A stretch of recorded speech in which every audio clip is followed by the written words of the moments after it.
पहली बात तो यह है कि दिल्ली विश्वविद्यालय के अंदर अगर इस तरह का धार्मिक आयोजन हो रहा है तो ये एकदम ही गलत है, क्योंकि विश्वविद्यालय के अंदर शिक्षा का आयोजन होना चाहिए।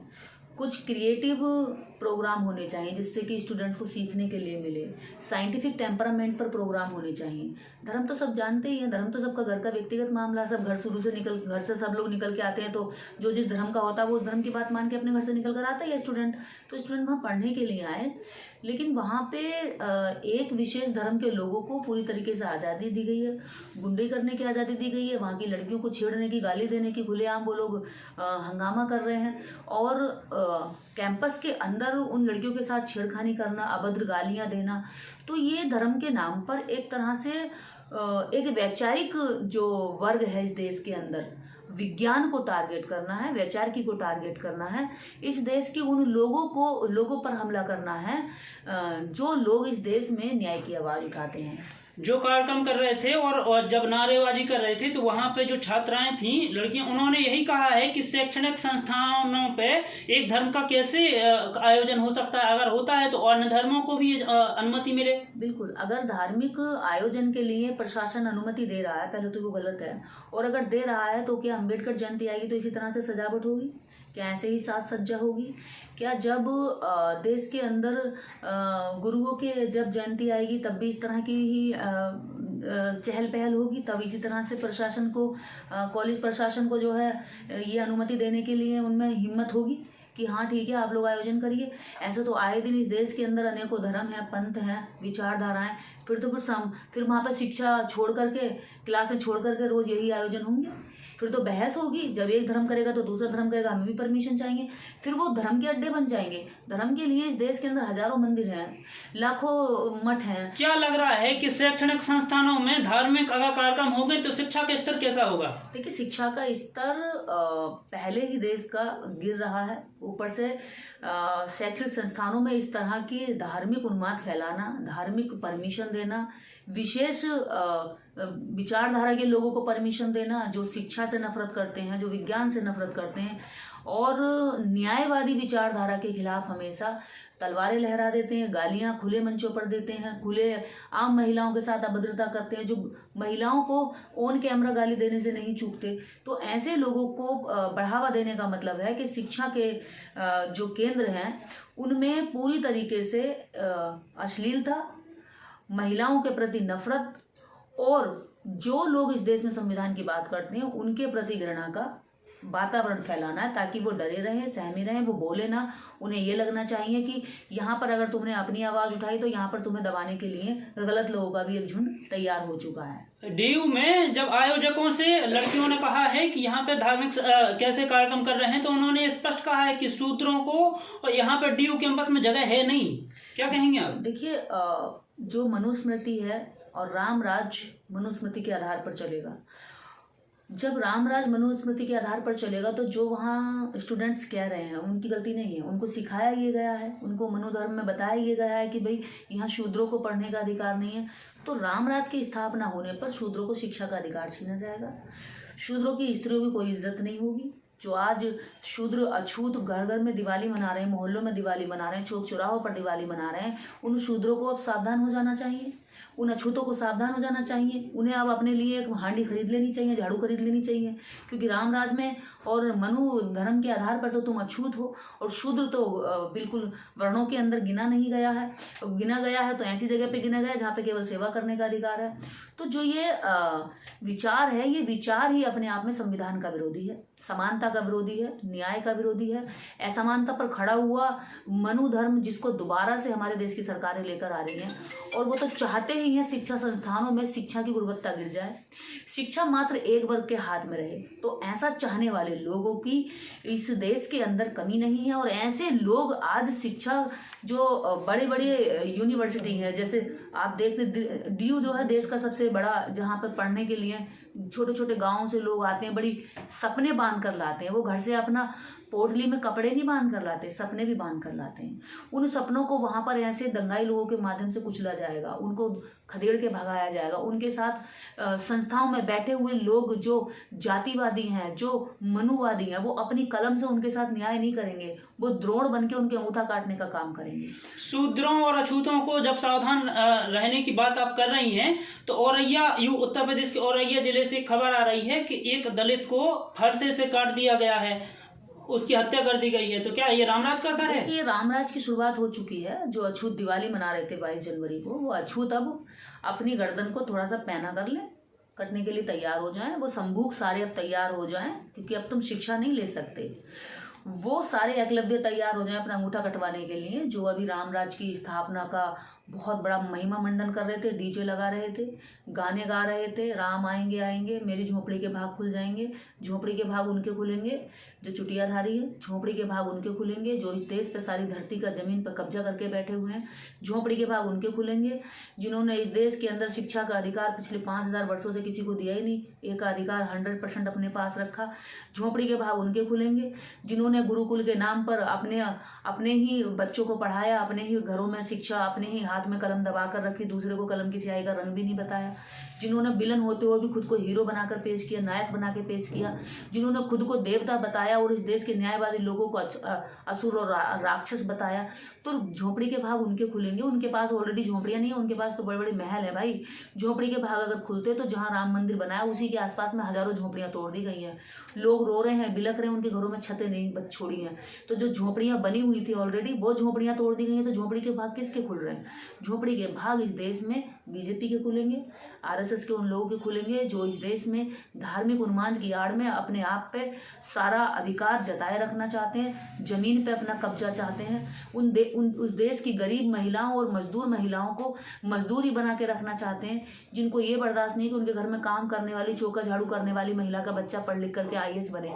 क्योंकि संविधान झाड़ू पोंछा करने वाली महिला के बच्चे को भी आईएएस बनने का अधिकार देता है, प्रधानमंत्री बनने का अधिकार देता है, एमपी एमएलए बनने का अधिकार देता है, शिक्षक बनने का अधिकार देता है। निर्देश जी, बड़ा सवाल आपसे ये है कि जब गुरुकुल व्यवस्था की आप बात कर रही हैं, तो कहा जाता है कि जब गुरुकुल थे तो भारत की साक्षरता 97% थी और वर्तमान में 65% है। क्या कहेंगे आप? ये तो मूर्खता भरा सवाल है और मूर्खता भरा जवाब है। इसमें 1% भी सच नहीं है। इस देश के अंदर गुरुकुल का कहीं कोई अवशेष नहीं मिला, कोई बिल्डिंग नहीं मिली, कोई इमारत नहीं मिली। तक्षशिला की मिल गई, नालंदा की मिल गई, विक्रमशिला की मिल गई, देख रहे हैं। तो गुरुकुल का एक भी अवशेष क्यों नहीं मिला? अगर धरती खोदो तो बुद्ध की मूर्तियां निकल आती हैं। हड़प्पा की सभ्यता मिल गई, मोहनजोदाड़ो की मिल गई। तो अगर गुरुकुल थे तो गुरुकुल क्यों नहीं मिला? हाँ, अभी राखीगढ़ी हरियाणा में कंकाल, मानव कंकाल, उस सभ्यता के कंकाल तक मिल गए। तो ये एकदम झूठा और कोरा प्रचार है कि गुरुकुल थे। ये वो है फटी लंगोट में अपनी गुदड़ी को सिलने के लिए सच की वो सुई और धागा ले लेते हैं और कहते हैं कि हमारी गुदड़ी फटी हुई नहीं है। ये फटीचर लोग हैं। कैसे फटीचर हैं? क्योंकि इन्होंने हमेशा लंगोट पहनी और पैंट का और सूट कोट का विरोध करते रहे। लेकिन जब सूट और कोट की इन्हें देखा कि इज्जत है तो तुरंत लंगोट फेंक करके सूट और बूट पहन लिया। तो ये वो लोग हैं। पहले इन्होंने डॉक्टर अम्बेडकर को नहीं अपनाया। जब डॉक्टर अम्बेडकर को देखा कि डॉक्टर अम्बेडकर को लोग मानने लगे हैं तो राजनीति के सारे बैनरों पे भी डॉक्टर अम्बेडकर की तस्वीरें लगाने लगे। पहले इन्होंने इस देश के दलित अछूतों को सड़क पर चलने के लिए विवश किए, अधिकार नहीं दिए और अपने धर्म ग्रंथ पढ़ने तक नहीं दिए। जिस गुरुकुल की बात कर रहे हैं उन गुरुकुलों में आप बताइए कितने इन्होंने एससी के लोग पढ़ाए, कितनी महिलाएं पढ़ाई, कितने शूद्र पढ़ाए? एक भी नहीं पढ़ाया, क्योंकि गुरुकुल नाम की कोई चीज नहीं थी। हाँ, गुरुकुल थे ना, इनके लिए वो गुरुकुल थे। पेड़ के नीचे 5 पंडे बैठ गए और वो शिक्षा दे रहे हैं अपने, किसकी? मनुस्मृति की शिक्षा दे रहे हैं और वेदों की शिक्षा दे रहे हैं। लेकिन तुम्हारे पास वेदों की शिक्षा थी, मनुस्मृति की शिक्षा थी, पर साइंस की शिक्षा तो तुम्हें संविधान नहीं दी है। अरे तो जब उनके पास जो जैसी भी व्यवस्था थी, पेड़ के नीचे पढ़ाते थे, तो वहां पे अगर बात करते हैं तो ब्राह्मण और ठाकुर के अलावा पिछड़ों को या जो अछूत जिनको कहा गया उनको तो जगह ही नहीं थी, उनको सुनने ही नहीं देते थे। मेरी बात सुनिए, जब इस देश के अंदर गुरुकुल थे तो उन गुरुकुलों की पहली बात यह है कि ना तो कोई अवशेष मिले, ना कोई बिल्डिंग मिली, ना इमारत मिली, एक ईंट नहीं मिली है गुरुकुल की, ठीक है। दूसरी बात, अगर पेड़ के नीचे पढ़ाने को तुम गुरुकुल कहते हो तो केवल एक कुल के लोग एक ही कुल को पढ़ा रहे हैं। ब्राह्मण कुल के लोग ब्राह्मण कुल को पढ़ा रहे हैं। क्षत्रिय नहीं पढ़ सकता, वैश्य नहीं पढ़ सकता, शूद्र नहीं पढ़ सकता, अछूत तो तुम्हें देख भी नहीं सकता। तुम्हारे धर्म ग्रंथों की कही हुई वाणी को सुन ले तो उसके कान में पिघला हुआ शीशा पिघला लो। तुमने कभी उसके दर्द को महसूस नहीं किया, उसके कान में डाल दिया पिघला हुआ शीशा गरम, तो वो व्यक्ति कितना तड़पा होगा दर्द में, तुमने कभी उनके दर्द को महसूस नहीं किया। सबसे बड़ी बात यह है कि गुरुकुल के नाम पर इस देश के अंदर जो धर्म का ढोंग था, उस धर्म की आड़ में बहुत बड़ी संख्या पर इस देश में शासन सत्ता हजारों वर्षों तक चला के रखी। और उन्होंने कहा कि अगर ये शिक्षित हो लेंगे, पढ़ लेंगे, समझ लेंगे, तो फिर इन्हें समझ में आ जाएगा कि ईश्वर नाम की कोई चीज़ नहीं है। ये जो लिखे हुए ग्रंथ है, ये किसी ईश्वर के आदेश पे नहीं लिखे गए, ना ईश्वर ने लिखे, ये तो हमने अपने लिए खुद, ब्राह्मण ने लिखा, ब्राह्मण के लिए लिखा, ब्राह्मण को हीरो लिखा। तो मैं अपनी कलम से, मैं अपनी किताब में खुद को कितना भी सुंदर लिख दूं, कितना भी बड़ा नायक लिख दूं, हर कोई अपनी स्टोरी का हीरो बनता है। आपने कभी कोई स्टोरी ऐसी नहीं सुनी होगी जिसमें वो व्यक्ति खुद को विलन बता रहा हो। एक आम बच्चे से भी बात पूछोगे ना, उसकी को वो किसी की टॉफी छीन के आ जाए, तो बच्चा भी ये नहीं बताएगा कि मैं छीन के आया हूँ। एक मासूम बच्चा भी ये बताएगा मुझसे मेरी छीन रहा था। तो अपनी स्टोरी में हर कोई हीरो होता है, और इन्होंने अपनी स्टोरी लिखी, अपने आप को हीरो ही नहीं लिखा, भू देवता बता दिया, धरती का देवता बता दिया, भगवान बता दिया, खुद की पूजा करा ली। तो ऐसे लोग इस देश के लिए नहीं, मानवता के लिए भी खतरा है, राष्ट्र के लिए भी खतरा है। और इन लोगों ने गुरुकुल के नाम पर मात्र मनुस्मृति और वेदों के आड़ में इस देश में लाखों करोड़ों लोगों के जीवन को बहुत असहनीय कष्ट दिए, ऐसे कानून, ऐसे नियम बनाए जिनसे उनमें इतनी दहशत और डर बिठा दिया। उन्हें लगा अगर इनके नियम कानून को नहीं मानेंगे तो भगवान का प्रकोप पड़ेगा, या हमें पुराने जन्मों का फल मिल रहा है, या हमें अगले जन्म में स्वर्ग का जन्म मिलेगा, या हम नरक में जाएंगे। नरक और स्वर्ग का खतरा दिखाते हुए इन्होंने सारे ग्रंथ अपने कब्जे में रखे। जो सही बात थी वो इन्होंने कभी बताया नहीं, सही बात का फायदा खुद लिया। तो ना कोई इस देश के अंदर गुरुकुल था, कोई कहता है कि साक्षरता दर उस समय की 97% थी, तो एक नंबर का झूठ और फ्रॉड है। आप अपने घर में बता देना। आप पत्रकार महोदय बताओ, आपकी दादी के पास कितनी डिग्री है?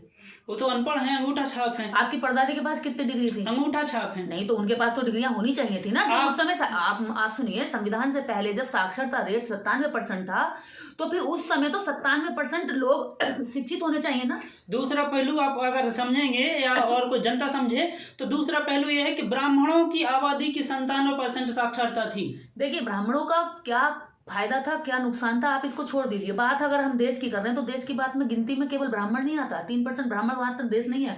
3% ब्राह्मण को आप देश नहीं कह सकते।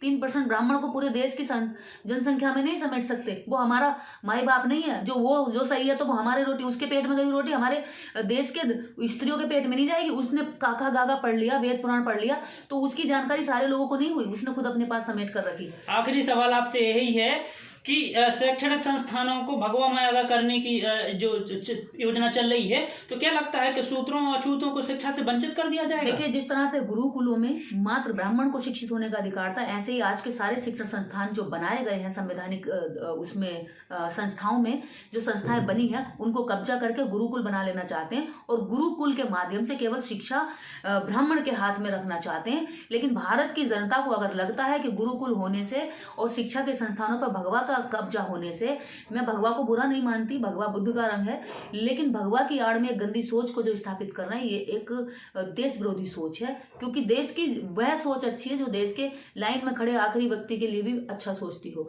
उसके हित में सोचती हो। तो इस भारत के अंदर यूनिवर्सिटी और कॉलेजेस और शिक्षण संस्थानों को गुरुकुल बनाने की कोशिश की जा रही है, लेकिन देश की जनता को यह समझना चाहिए कि गुरुकुल में उनका कितना फायदा है। गुरुकुल अगर भारत में थे तो साक्षरता दर 0 थी भारत के अंदर। वो तो यहाँ अंग्रेजों ने आकर स्कूल खोले, इंग्लिश मीडियम स्कूल खोले, इंग्लिश की ABCD लोगों को पढ़ाई ना, लोगों को पता नहीं था। और दूसरी बात यह है, संस्कृत की बात करते हैं, संस्कृत में ये लोग पढ़ते थे और पढ़ाते थे।